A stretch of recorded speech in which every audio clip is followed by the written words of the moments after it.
In the 1970s, a federal court order was issued to the Boston School District that stated the Boston schools had to integrate through busing. The people of South Boston resisted, and violence ensued. In order to truly understand the events of the Boston busing crisis and the reasons behind it, it is necessary to look at the bigger picture. Boston's history with integration began pre-Civil War. It was around 1840 when reformers realized that schools established for people of African descent were far inferior to others. As a result, attempts at integration began. In 1952, the Briggs v. Elliott, Massachusetts Supreme Court case was one of the first legal attempts at desegregation for higher quality education for blacks, but was unsuccessful. However, 5 years later, when a largely English group of skeptics of Irish Catholic immigrants titled the Know Nothing Party was in control of the state legislature, they required that the schools be integrated. At the time, integration was not only seen as helping African Americans, but also as a slight of the Irish, who were generally seen as worse than the black population in Boston. The Irish, in many ways, were treated worse than Boston's African Americans, as they had to fight for years to get better treatment, better schooling, and to control politics in Boston, and all the favors that came with it. By the time the 1960s rolled around, and blacks began to push for better schooling through the courts, many poor white descendants of Irish immigrants felt as though their control of the city was threatened. In addition, residents of Irish South Boston were already exasperated with government intervention in their community. Throughout the last several decades, they had been pushed around continuously by the state.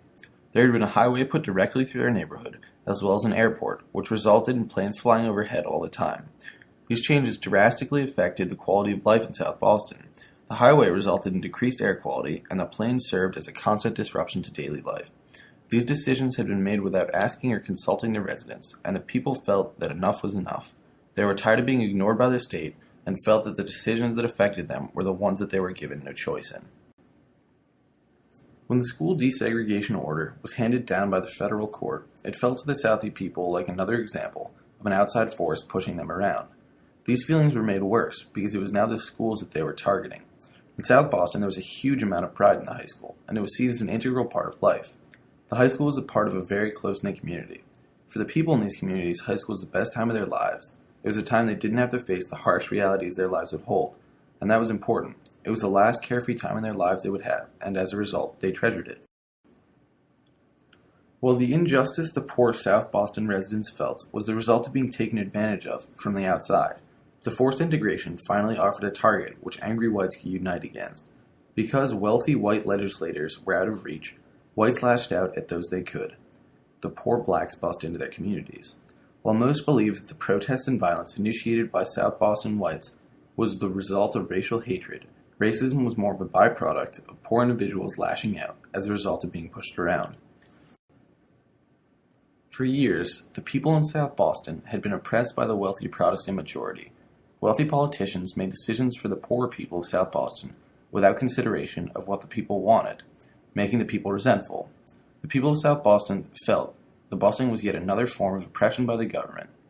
After the busing order was passed, Southie residents could take no more, and began to lash out with riots and other violent demonstrations. The people who were affected most by the busing were those who were poorest, as wealthier families moved to suburbs which were both safer and cleaner than the cities. However, political positions remained in the hands of the wealthy, those who had left the inner city. This meant that the representatives could no longer make decisions accurately based off the common people's interests.